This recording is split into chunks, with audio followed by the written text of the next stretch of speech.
So in your application, so say how to build the application, secure application. So incoming request like a traffic comes, so traffic comes a whitelist check.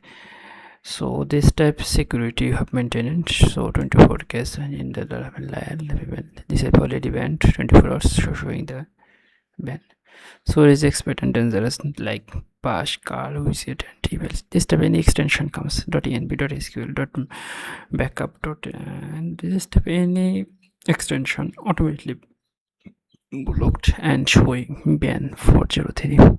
So pass the Laravel application, you have to implement the response 404. We have rate limit also, you have rate limited strike 1, strike 2 and strike 3 is a normal showing. In here also allow the bypass, allow identifiers and suspected tract in the backend 403 and application layer. Here also implemented the this is the user URL, so automatically this type user URL automatically secure for the application.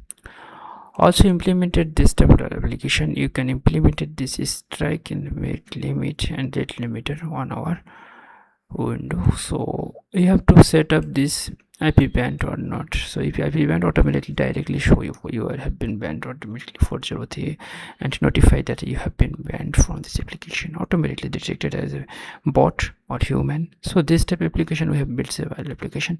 So implemented Laravel application, you have to implement this type of rule to make more website application.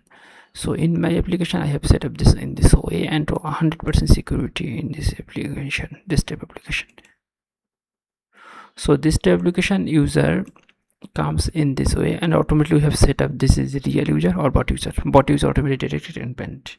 We do not need the bot user, we need the actual human user to access our website. So bot user or automatic crawler or any type of bot automatically detected and banned from our application.